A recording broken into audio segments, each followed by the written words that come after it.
Jeremy Yakus is an alum, so he is going to talk to you today about networking. But what I wanted to tell you also is that this is part of it's actually a Catalyst workshop, because throughout the semester we're going to have networking workshops that are going to lead to a final end of the year dinner on networking, where employers and students are going to come into a room and basically practice the skills based off of the workshops we've provided throughout the semester. So please keep your eyes open for emails and notifications about the different series of networking workshops on different topics, and then the final dinner, which we do have limited seating, so you will have to register if you're interested in actually practicing and networking with employers in a safe environment. And that will be in April. But to begin the actual workshop for today, Jeremy Yakus, he was a 2004 grad from this campus in business, and he works with the Citizens Voice as a sales advertising rep. And he's going to talk to you about really how to communicate, how to start conversations, and how to end conversations, and tell you a little bit about the importance of LinkedIn today. So please welcome Jeremy Yakus for us. Thanks, Jill. Thank you for having me here. As Jill said, I started out, I went to Lake Lehman High School. I'll just give you a brief synopsis of who I am. I'm 32 years old. I like long walks on the beach. Not really. I'm married. I went to Lake Lehman, graduated there, applied to multiple colleges, and then when I was accepted here, that was my green light, so I was very excited. Graduated with a bachelor's in business in 2004. It took me a while to get a job at first. Started out at PNC Bank as a teller when I finally did land the job, and worked there for about 2.5 years. Promised some opportunities that never really came. So I ended up, and this is kind of the whole importance why I'm tying it in, is of networking. I ended up waiting on the person who had eventually hired me at Citizens Voice, because she used to be a customer, come in every week, and I just was, I guess, nice to her or whatever. I must have presented myself in the right way.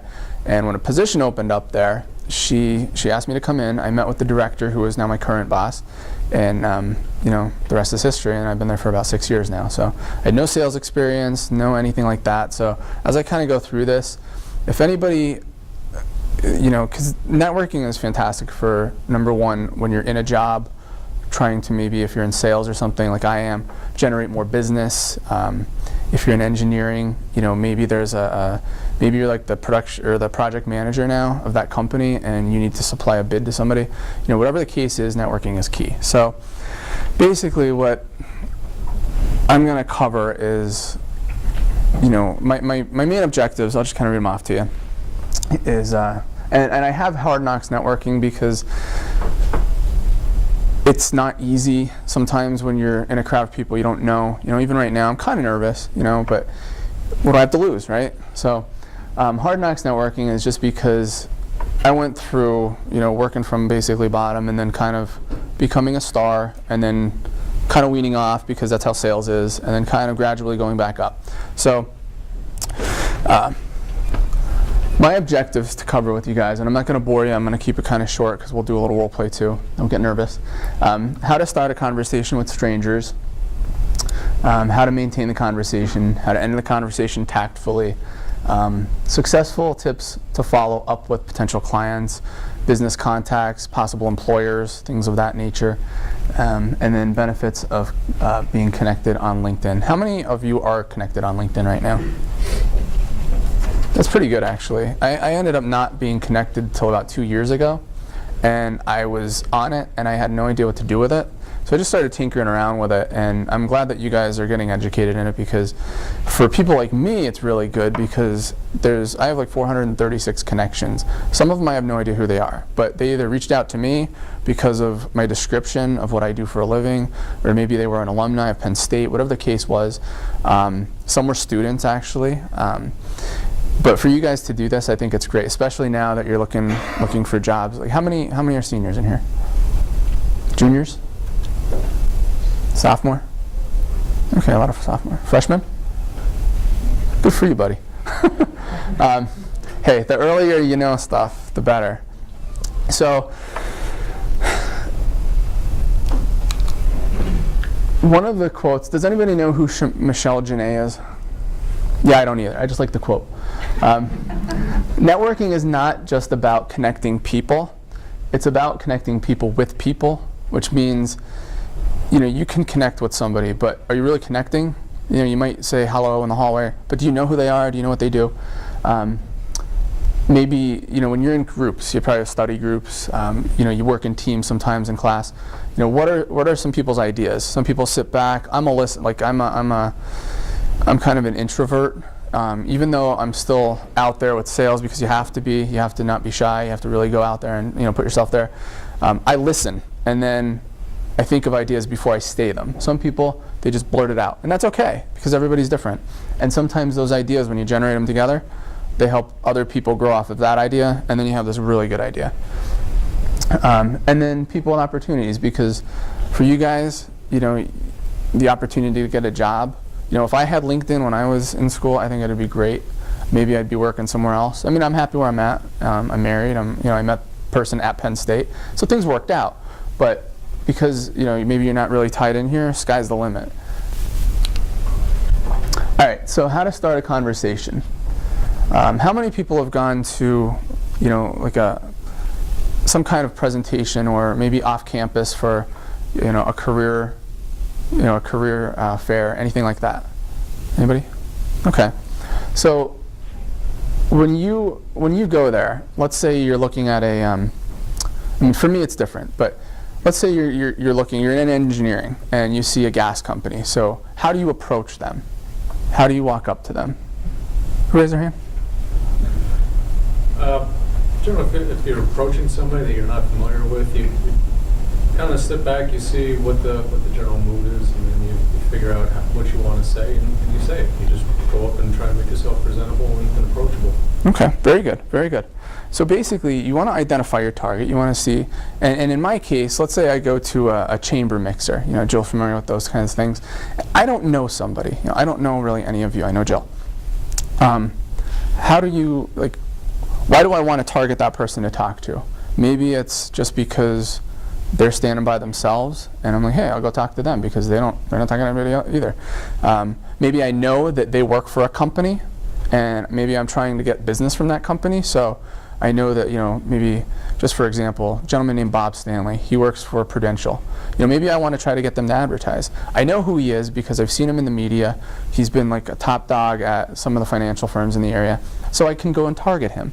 And I did, and I just introduced myself because I saw him in the Weekender, and he said, don't call me Mr. Stanley, call me Bob. And I see him all the time now. It's really, really weird. And you don't know, because, maybe I want to start in that industry someday. Now I have somebody in there. Now I know that person. Your friends are always going to be your friends, but if you're in a situation like that, like let's say you go and you and 3 of your buddies are going to a presentation of some sort. Spread out. Don't stay together. Don't huddle, because you're not going to meet anybody else. You're not going to know. You already know each other. You know everything about each other, whether you want to or not. You want to meet people that you don't know. That's how you network.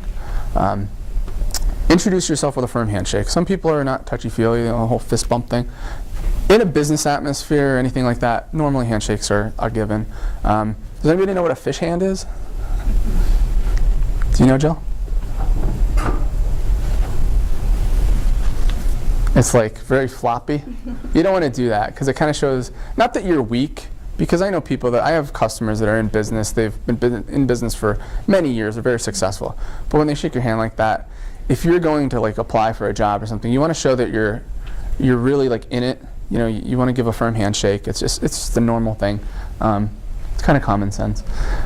So hello, my name is Jeremy Yakus from the Citizen's Voice. So I walk up to somebody. Simple. It's what you say. Hello, I'm Jeremy. What do you do? And then that's when you kind of start engaging in conversation. So ask about them, and like I have here, make the conversation about them. Eventually you're going to chime in.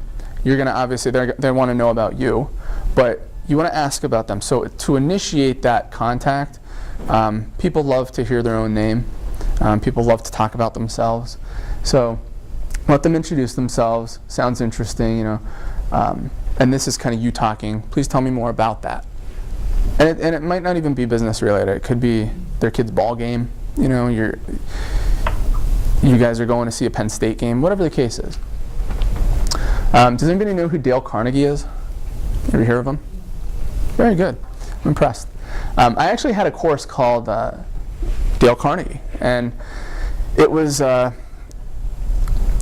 basically to get you. I used to be like a clam. I would not get up in front of people and speak. Even like in college, I had to do presentations. I would stand behind here because you can hide.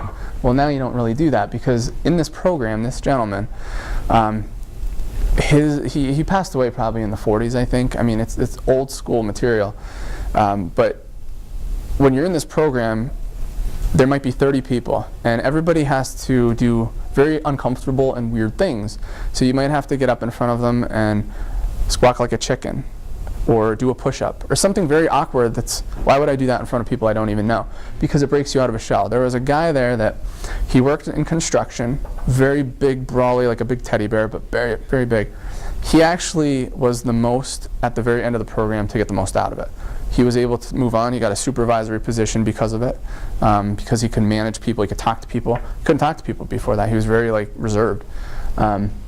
So talk to someone about themselves and they'll listen for hours, because you want to tell me about yourself. You want to tell me about yourself and what you do, because it's interesting to you to hear about yourself.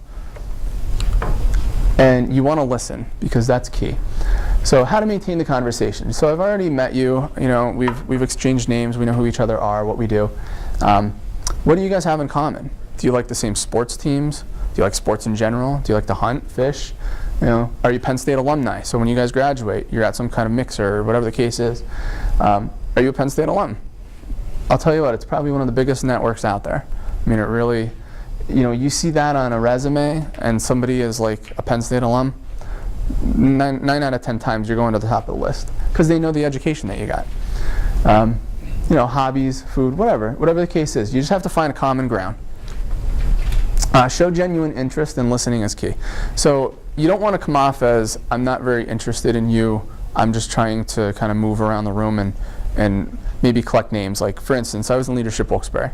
Joe was in leadership Wilkes-Barre. You had to go around one of the first meetings, and you basically had like a bingo card, and you had to figure out who the person was that went with maybe this quote or something you didn't know about them. So maybe one guy has like 11 toes. Well, you have to figure out who's the guy with 11 toes. Does he walk funny? Like, who is it? So you had to go around. It's very, very weird, but that's all people wanted to do. They just wanted to get this because there was like a little prize at the end. You don't want to really do that. You really want to listen. You want to tell people, you want to just continuously, you guys are taking some notes. That's very good. I can see that you're listening. You're reading up here. But seem genuine about it. If you converse with somebody and before they can get what they're trying to say, and you say, yep, I get that sometimes. And people get busy. So let's say I'm trying to talk to my boss and he's typing at the same time, he's sending an email, he's on the phone, and I'm trying to tell him something. It's a given. It happens in our industry because it's so fast paced.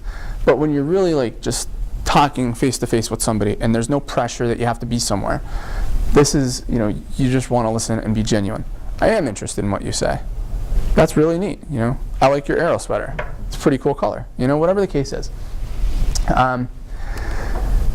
Pay attention to body language and eye contact. That's probably more than verbal anyways. If somebody feels kind of maybe not offended, maybe just they're shy, right? So they're kind of, like this.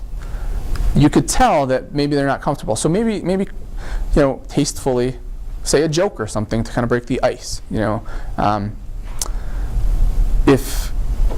it doesn't even have to be business related. Maybe you're trying to ask a girl out or a guy out and you're really nervous. I used to be that way. I just talk to anybody. But you walk up and you don't really know what to say. So you say, how about them Yankees? Because it's like an old stereotypical joke. It means nothing. I know it's not funny, guys. So ask questions. Keep asking questions about them. You want to know about them. Listen. That's definitely a big thing to listen to. If somebody likes to talk with their hands, like my friend Tom, it's how he is. It's how I am. I'm going like this and things like that. You could tell that they're really interested in talking to you because they're engaging you. They're like, yeah. So things like that mean that you're doing the right thing. You're really taking the conversation to the next level. Don't be afraid to talk about yourself, because they don't want to just talk about them. They do want to know about you, who you are, and you don't want to be too pushy, which means if they're not really interested in what you have to say, you don't want to just keep throwing it down their throat. Like in sales, for instance, here's a very good example. There's a new client that I'm trying to pursue. Now, they're not ready to advertise yet. So I know that. I'm very patient. I'm very laid back. I don't pressure people because I don't want to be pressured. How many people have gone to buy something and the first thing the person says is, "How can I help you?" That's good customer service. But then do they keep pursuing you to buy something, or maybe upsell you? And that's okay, because that's their job. That's what they're supposed to do. But in a conversation, you don't want to, if somebody doesn't really want to talk to you or they don't have the time right now, you don't want to just keep talking and talking. So in this instance, this guy's not ready to advertise. One of my coworkers wants him to do something. And basically the example I use is, he's not ready yet, because it's like, if he has eggs to sell, and I'm trying to get him to advertise the eggs that he wants to sell, but he has no eggs right now, what's the point? He can't do it. The guy's not ready yet. So if you're getting some hesitation, just kind of lay off and, hey, it was great to talk with you guys. I look forward to talking with you in the future. Maybe we'll see each other at another event. And just kind of move on from there. So how to end the conversation. So we've just introduced each other. We know our names are Jeremy and John, or Jeremy and Sue, or whatever the case is. Pay attention to the signs of when it's time to leave. And it kind of goes on what I just said. We know about each other. We know what each other likes, what maybe we don't like, what we do for a living. Do we have kids? Do we not have kids? What kind of pets do we like? What are our hobbies? Now, maybe you want to move on, because in some of the programs that I've been in, you maybe get 3 minutes. It's like speed dating. You get 3 minutes to learn about the person, introduce yourself, learn about the person, and then close, and then move on. And you have to do it to the next person, because you need to get to know everybody in that room. If they appear to want to move on, make sure you work towards ending that tactfully. Don't walk away and just be like, your buddy Joe over here is like, "Hey, come here, I want you to meet this person." And you're like, "Okay." And you don't even say goodbye. You don't say, "Hey, it was a pleasure meeting you." Slap the hand, give a nice firm handshake. We should go for coffee sometime. Do you have a card? Here's my card. And then, boom, that's tasteful. If you just kind of walk away, it kind of leaves maybe a bad impression. And you never know, believe me, and I'm gonna get to this. You never know when that person might be the right person that now he remembers you as, I don't know about that guy. And he owns a company that you want to apply to. And you just kind of blew him off. So he'll remember that. But if you leave tastefully, that guy was pretty nice. I remember that girl. She's a go-getter. If you don't do it the right way, kind of bad. So reiterate also what you talked about. Kind of just touch on one or two things. I hope your son has a great game. I hope you guys. I hope Penn State wins this weekend. Who in here is an Ohio State fan? All right, good, because I'd probably ask you to leave. So you have that common ground. So whatever the case is for you guys, I'm just kind of trying to talk about what I do, so it's a little different than for you guys. But just think, in what you're doing, how to just reiterate what you talked about. And you don't want. I'm sorry, I forgot where I was at. All right. So address them by name, ask for their contact info, which is kind of what I just said. If maybe they don't have a card, maybe they don't, most people are pretty, in a certain area of whatever the case is. If it was an event that you guys went to, everybody's there for a reason. You're there to probably network, maybe present your ideas of a project, things like that. Like I have a friend that goes here, and he was telling me about a project that the engineering guys might be doing, and that's pretty interesting. So maybe that was what you guys were going to present. Where was I at? Yeah. So anyways, give them your card if you have a card. Exchange phone numbers, emails. You guys everybody has a Penn State email. If you're down at U Park for something big, maybe there's a big seminar or something going on. You don't know, number one, that maybe the person that you were talking to, maybe their uncle owns a company, and that's why he's going for that major, because he's going to end up taking over that company. Right now, he's just an entry-level guy like yourself, but eventually he might be running that company. If you get on good terms with him, You never know. Maybe he doesn't remember you, but maybe because you guys talked about something that you had commonality with, when you mention that, say, hey, you remember that conference we went to, and we saw that person, and we laughed about him? Oh, yeah. He'll remember you, Again, close with the firm handshake and thank them for the conversation. Thank you goes a long way. I thank people for business all the time. They don't have to give it to me. They could go to the Times Leader. That's my competition. They could go on the radio station or the TV. So I thank them because without them, I wouldn't have a job. No income would be coming in. They wouldn't be paying for the ads. The paper would not exist. So, and in your situation, thank you. It was great to meet you. I look forward to maybe we can, maybe I'll see you at U Park at a Penn State game. Whatever the case is, let's go out.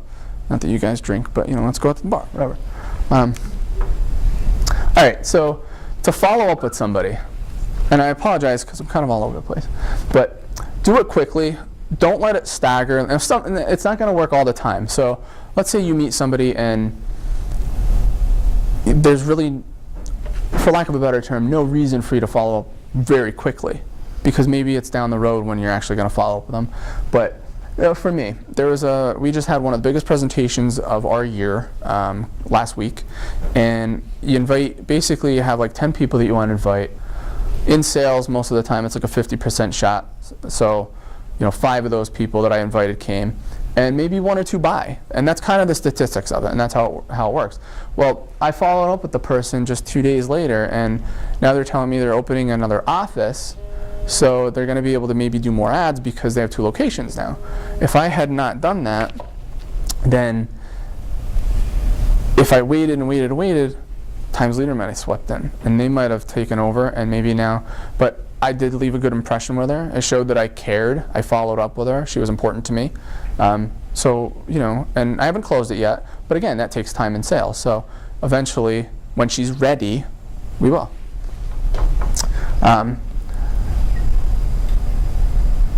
If you are kind of hesitant on, how many people have dialed the phone and maybe got to the last digit and then hung up because they didn't want to call the person back? How many people have done that? Yeah, I did it with my current wife when I was trying to ask her out. And I kept doing it. And I was like, what do I have to lose? So I finally dialed. Phone calls are very acceptable. Obviously everybody most of the time has a cell phone now. Or just the landline, whatever the case is. Email is obviously acceptable. Problem with email, you have to kind of watch. If it's something that's very important to you, email is very easily ignored. A lot of people, I get a lot of email. If it's something that I'm like, whatever, either I put it to the bottom of the list and then maybe I get to it from a week from now, or I just delete it. So it's good, and the key is send an email first, thank them, whatever the case is, then follow up with a phone call. Follow up with a phone call. What do you have to lose? The worst they could say is, no, not interested in talking to you ever again, or, yeah, you know what, we should get together. And by the way, you were asking about that position. Well, guess what? The guy just left, so there's now an open position. You interested? Boom, send me your resume. So you just never know. So always do that. Probably a week, I would say, if it's don't let it go past a week if it's something very important to you, such as a job. Be sincere about it. Don't be sarcastic. Nobody likes sarcasm. Can everybody hear me, by the way? I guess I should have asked that a lot earlier. So be sincere. Nobody likes somebody that's just, everybody knows what sarcasm is. You want to show that you're sincerely interested in that person. So if you're not, then don't call them back. Don't waste your time and don't waste their time. Remain professional. In my case, I don't want to be pushy, and that's not my sales tactic. And there's a lot of people that are pushy, and that's their sales tactic, and that's fine. Sometimes they get it, and sometimes they may trump me. They get tons of business. But you know what, in the long run, and I found this after 6 years of doing it, I'm getting a heck of a lot more business from these people that originally were there because they didn't like that person. And that person actually left, So you just never know. Be sincere, be professional. It's okay to ask for business if that's what you're looking to do. Because like I said, what's the worst they could say is no. I had an instance, I would say I was still a greenhorn. I was very new at the advertising game and sales in general. I don't even ask my parents for money. I don't like to ask people for stuff, but that's what I have to do. So I walked into an account and I said, they're never going to do anything. They're too big, they don't need to. Well, it turned out that it was a greenhouse, but it was a landscaping company. Turns out that the guy ended up needing, he was building a greenhouse. He wanted to like blow all of his competitors out of the water. The guy has lots of money, so he doesn't mind spending it, and that's okay with me. And he pays his bills on time. If I never would have walked in there and thought, I'll just let it go, I never would have got it. He turned out to be one of my best accounts, spends buco bucks. I mean, he basically sent me on vacation this year because of what I made off him. So, just, you never have anything to lose. Just always, always, always, just go for it. Make yourself stand out from the crowd. Don't give them a reason to say no. You know, some people you don't know how they're going to take things. Maybe some people get offended easily. You know, I don't get offended easily, and I'm glad our HR department is not in our office. But if you don't make yourself stand out from the crowd, then the person is going to come in and they're going to just take over. You know, I used to do that. I used to just be very quiet. I was a clam. Over 6 years ago, if you asked me, if you're looking at a job, you know, what are the duties? What are we looking for in a candidate for this job? And it said self-motivated, organized, deadline-oriented. I said, that's not for me. But that's what I do on a daily basis. I mean, you just mold yourself into it. And it comes with the territory. And most people, believe it or not, most companies want to hire somebody that's not experienced, because as long as you kind of have a head on your shoulders and you are looking to really work hard, they'll train you. You know, I was trained. It was kind of a hard knock training. I mean, here you go. Here's what you do. Now go do it. You make mistakes. Don't be afraid. You know, that's how you learn. Right? How many people's parents have said, you learn from your mistakes. Don't do it again. There you go. It's common sense, right? So just always make yourself stand out. Make that impression, especially if it's something that you're really interested in. But even so, if you're not, I'm just thinking job-wise, if you're interested in a position of some sort, and you're at a career fair and you're meeting with one of these people that might hire you, even if it's not, maybe keep like a second and a third option there, because that job is your perfect job, and God, I want to do it, and I want to start making 40 grand a year when I graduate. It's not going to happen. I can tell you that right now, unless you have a family member that hires you and pays you that. But I started out making, and I'll just tell you, I was making $19,500 for like 2 years. And I'm like triple that, but it took time. So, anyways, if you don't make yourself stand out, you're just going to be left behind. Does anybody remember this guy again? Who remembers what he did? Who remembers what I did in this class? You like to be more outgoing and not play off. Very good. So this guy taught me, actually his person that was teaching me, because he wasn't here, he taught me to be very outgoing, not be, kind of just, in a simple term, go for it, because what do you have to lose? And it's just the way I've been, you know. Develop success from failures. Again, this just goes along with, if you make mistakes, that's how you learn. So you continuously get better at it, you get better at it. You don't make those mistakes. Let the other guy make the mistakes. You look like a star now. And just briefly, I'm going to touch on this. The benefits of LinkedIn. For those of you that aren't on it, I would suggest going on it and really just playing around with it. Look at other people's profiles. If you have a friend that's on it and you're not familiar with it, ask them to just kind of show you that. And I know Jill said you guys have tutorials on it, things like that. Take advantage of it. I wish it was there when I was in school. It gives you a detailed, up-to-date electronic resume. You can change things like that.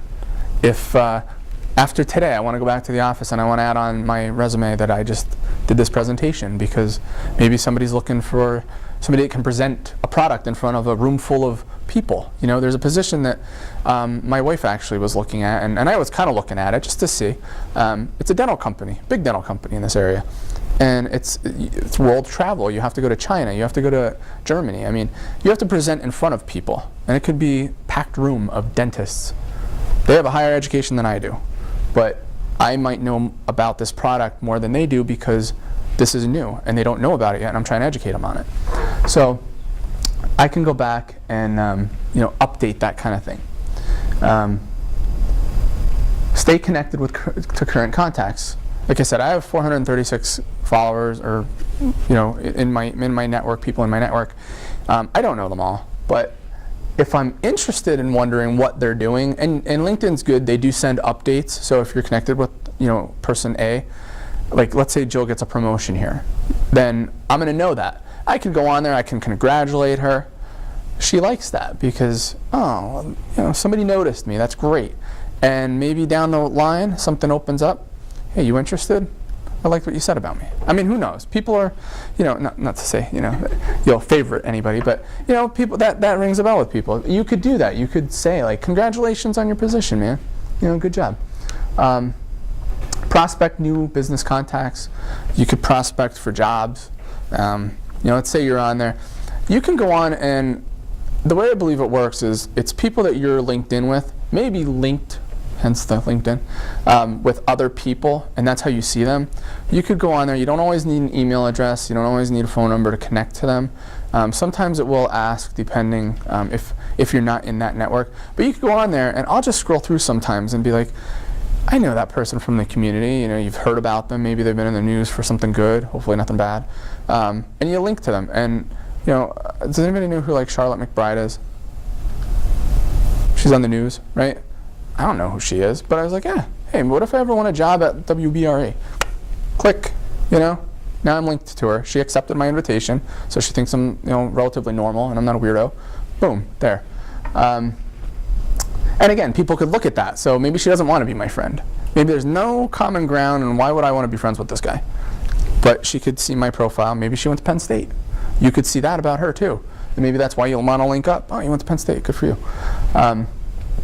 You could prospect. Again, you could research people. You can go on there, research companies. So you see this guy looks like he works for Santa Fe Pasteur up in the Poconos, right? It's a pharmaceutical company.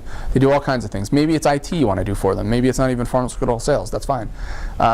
You go on there, you can research the company. Now you know about them. So you go on, Google, type it in, you learn about them, maybe you see what jobs are there. Most of the time jobs do get posted on LinkedIn, and maybe sometimes they don't, so maybe that's not the job for you, but you're like, hey, that looks like a cool company, what else do they have? And then boom. Like, just for instance, my wife is an event planner type of person, so she does, hotel type of things, she coordinates things, big events. So maybe she doesn't have to do it for hotels, but she wants to do it for a big corporation, where she sets up the travel plans for the executives, or maybe there's a big conference coming up and we're going to have it locally because we are the supplier for these people and they're all coming in from all over the world. She could set that up. So it doesn't have to just be in your major field. You could work for a company or something like that you think doesn't have what you're majoring in, but really your major is helpful for it. You could review articles. Does anybody have are you followers of Richard Branson or Bill Gates, anybody like that? You guys know you could do that? So it's I don't know, you guys are the generation of social networking. I'm not a tweeter, but it's kind of like tweets. They send you, these things that you could follow for people. Maybe what are the top 5 ways or what are the top 5 things not to do if you want to get hired? And that's from Jack Welch, who is he has his own university. That's how talented this business guy is. Or Donald Trump, how to make money in real estate. You could read all of what did he do? I know what he did. Some of it's not ethical, but hey, the guy's a millionaire. And then, again, apply for jobs or post-job opportunities. Let's say you guys work for a company and now you're going for HR here. You get hired as an HR manager at a company and you're looking to post jobs for your company because you're expanding. You need to hire people. Boom, you could actually post on there. LinkedIn people are educated, most of them, I would assume most of them. You could see what school they went to, so you could see that they have the degree that you really need. You might want to reach out to them. You might see a candidate, and I see you, and I'm like, man, this guy is exactly what we're looking for. Let's reach out to him. People recruit too, so that's all. I mean, I was recruited before. Did you have a question? Yeah. Sure. That's fine. But at this point, I don't have a lot to put on a resume. I'm 30, I returned to school, so okay. Got a bunch of little jobs here and there, so I just started off I would put those because that shows your experience. I used to work in retail. I worked at a supermarket. I worked in a hardware store, so I knew I knew customer service because you have to deal with people. I'd ring people out on a register. I would stock shelves. But you got to start somewhere. So anything on there, that, especially if it's a job related to what you're looking for, and those are your qualifications, maybe they need 2-3 years experience in retail, that's you. It doesn't matter that you haven't worked a ton of places, or maybe you haven't worked at all. Maybe you're just a freshman in college, and even you're looking to just get a part-time job working at Lowe's. It doesn't matter. You could apply to that, and it helps you build your resume too, because there's, and it's, believe me, it's more experience. It's not always book smarts. GPAs are great. I had a low GPA, but I got to get a pretty good job because it's street smarts. You really want to know how to talk to people. You want to know how to engage. If you ever watch those commercials for the people that don't have high school diplomas, a lot of them are actors. A lot of them are people that have made a lot of money. Does anybody know? I think, correct me if I'm wrong, maybe you know, I don't believe Bill Gates graduated high school. Look at him. So college goes a long way, experience goes a long way. Personally, I think experience a lot of the time is better in a certain sense, just because that's what people want. But again, that's not always true. If it shows like you guys are Penn State grads, you have a great education from this school, they know what that entails. They know what kind of courses you went to. Maybe they went to this campus. They know that professor back there that maybe he's really hard, he's tough, he makes you really work for your grade. They know that you have the. I didn't know you. I'm sorry, but that might be what they're looking for. Any questions? I pick on people that sit in the back row, right? That's why I should always sit up front. Come on, somebody has to have a question. What did you learn here today? What didn't you learn here today? Did I annoy you? Sure, go ahead. Something that can be really intimidating. I'm doing an internship with our marketing and communications specialist at this campus right now. Mm-hmm. And she takes me to all these women in business, some for the Chamber of Commerce. Okay. And they're all like double my age, triple my age. So sometimes it's like, yeah, I want to go up and introduce myself, but it's like, do they even want to hear about me because they don't even really know who I am. I'm just an intern talking with them. So I go up to them and I say, like, wow, this is such a great cause that you do this for. Can you tell me more about it? And then what if they don't have the time of day to tell me more about it? Or Then, do you think they always will? honestly, if they're professional enough, I think that they would give you the time of day. I think they would be flattered that you asked them, what do you do? Again, you're asking them, what do they do? Or you're complimenting them. You're saying, this is a great cause. Can you tell me more about it? Most of the time they'll be like, yeah, sure. And if they don't have the time, and maybe they tell you that, but you know what, I have to get back to the office, say, well, is there another time that maybe we can meet up? Again, what do you have to lose, right? So say, can I give you my phone number? Can I get your phone? Always get theirs, because you can give your number to somebody and they may never call you. Get their phone number, get their contact info. Don't be afraid to ask. If they don't want to give it to you, probably their loss anyways. But my wife goes to that. So looks like she's like 20, but she's 30. But that's actually a very good thing that you're going to. So kudos to the person taking you. Anybody else? And to touch on that real quick, I get along with, and don't take offense to this, I get along with older people very well. I can converse with them because even though I'm younger, I listen to the news, I keep in touch with what's going on out there, which you guys should, because I know it's a whole cliche, but you're the future, right? You're the future. So if you guys don't know what's going on, or you don't care, maybe you care more about Justin Bieber, and that's cool, cool guy, but you don't care about the fact that maybe if you live in the flood zone because you just bought a house like I did, I don't know if I have to now pay flood insurance. That's an extra expense. Now maybe I can't go on vacation. It affects you. So you really want to kind of keep yourself knowing and learning, even outside of school. What other questions we have? Come on. Sure. Well, I don't have a lot of experience in the major I'm going for. How would you, if you're in my situation, how would you approach someone in the business? What is your major? I'm a surveying and civil engineering, but I grew up on a dairy farm and worked in the stone quarry, so it relates very well. That's the experience I have. All right. I actually started in surveying. I stopped because I saw how much math was involved. But then I went to IT and actually never had classes, and then I eventually went into business. I wouldn't be concerned with, what year are you here? I'm a junior in a 5-year program. Okay, I wouldn't be concerned with that because you have probably a lot more working experience than you know. You know, if you grew up on a dairy farm, I'm assuming you worked on the dairy farm. There was a lot of things involved. I used to work on a farm, and it was a dairy farm, and I had a blast. It was great. It was a great time. If any of you could work on a farm, it's fun. Basically, you got up. You had responsibility of, you know, probably corralling the cows to come in, or they probably just knew that it's time, right? So they come in, do your milking. You probably have to do it twice a day. So you're up early. There's a work ethic right there that somebody would probably be looking for because they know how hard it is. I mean, you might not know how hard it is to work on a farm. It's hard. You know, it's not an easy job. They're probably up like 20 hours a day, maybe less, but it's that right there. That's perfect. You have a work ethic probably better than most. So, and to go with surveying, you probably had a lot of land. So that kind of goes hand in hand with, you knew where the borders were, where the cows could go, where they couldn't go. You know, your neighbor's land starts here, yours starts here. Right there. You're already like ahead of the game. And you didn't even know it. See? You're welcome. All right, does anybody else have any questions? Any other questions? Sure. I just got that LinkedIn because I have like an old professor from years ago, and I still to this day, like every month he sends me a request to my email. Once you sign up for one of those accounts, it's something that like you sign into like a Facebook kind of account. Correct. Yeah, you have to set up. So you set up an account. So you sign into LinkedIn, set up your name, password, whatever the case is, and then you'll go on there and edit your profile. So you can add in your experiences, what your jobs are when you worked, like 2012 to 2013, whatever the case is. What's your education so far?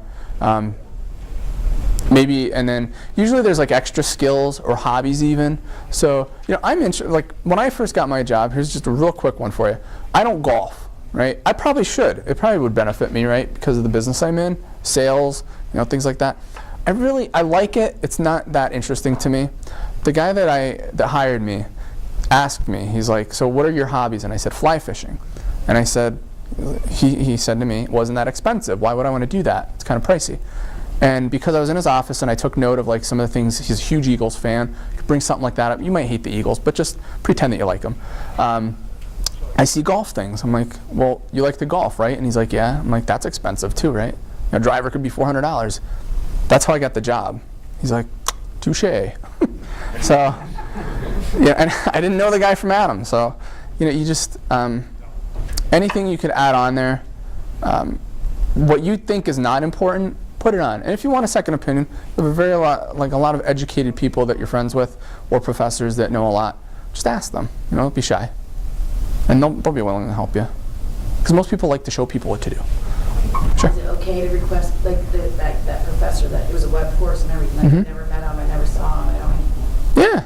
Like it's okay to just kind of like shoot out at random people. Well, he kind of knows you in a sense already. I send requests out to people. I don't even know who they are. But because of the business that they're in, like I said, maybe I want to get a job someday at X business. Just send it to them. You know, you have nothing to lose. Most of the time they'll probably say, accepted. And that's when you could start seeing a lot of their profile. And maybe you get a little, it's just like Facebook, you can only see so much, unless it's like super private. You know, then you can, once you're friends with them, well, they don't mind that you look at their pictures of their kids or their cats or whatever the case is, you know what I mean? So, yeah, just do it, send it out. And then once you're linked into him, and that's the whole point, and it's so weird, LinkedIn. Once you're linked in with that person, you'll see their contacts. And then maybe you connect with one of them. It's like a pyramid scheme in a good way. You know, you start here, and then you got 2 people, and it just keeps continuously multiplying and multiplying and multiplying. And you could see on the right hand of the screen that it'll say how many connections you're connected with. It might be, if it's Penn State alumni, I might be connected with like 105. If it's somebody at the Citizen's Voice, maybe I'm connected with 3. You know, whatever the case is, it'll show you where you're connected, and then from there you can kind of branch out and scroll down and read people's profiles like briefly, and then say, that's interesting, I'm going to connect with them. You know? Anybody else? Got 1 minute. No? All right. Yeah, sure. How did you get into one of those Dale Carnegie classes? They used to come around and we actually did trade with them, which means they would trade their ads to try to like generate more people in the community, like business people, to send their workers there, and we would give them the ads, and then one of us got to go. So because I was newer, and I don't know if it was because he saw that I was kind of clammed up or whatever, but my boss sent me. Now you could pay for it. I think it's kind of expensive, but if you're in a company where they're willing to do that, because believe me, I got more business after the program than I did before the program, because I was able to walk in off the street to a business and cold call them and say, "Hi, I'm Jeremy. How you doing? I live right down the road. You ever hear the Citizen's Voice? Of course I did. I lived here my whole life. Oh, really? Where do you live? Boom. You're starting the conversation, and then maybe they buy an ad. Maybe they don't. Maybe in the future they buy an ad. Good questions. Anybody else? All right. Well, let's thank Jeremy. Thank you. Thank you. It seems like a lot of you have questions about. Well, first let me give you this before I go on to my spiel. Thank you very much for coming today. Thank you. We have on February 18th an actual hands-on workshop in the library, in the computer lab, to learn about how to make a LinkedIn profile and how to utilize it to your benefit. So if you're interested, that's going to be at 3:30 on February 18th in the library. If you can't attend that, certainly you can always come see me at the Career Services office, and I'm happy to show you. And we also have a handout that we can give you about how to build your profile. So at least maybe you could get started prior to the workshop, and then at the workshop I'll give a little presentation about the benefits, go into a little more hands-on learning, and then you can actually feel more comfortable using it and practice some of the things that Jeremy mentioned today. And just before I leave, if anybody is interested or needs to ask more questions, or wasn't comfortable asking them in front of people, that's fine. Jill, you can give me my contact info. Thank you. Phone number, email, whatever. Great. And you guys can reach out. Great. So come see me if you want to speak with Jeremy or get his contact information. Thank you guys. I appreciate your attendance today. Thank you guys.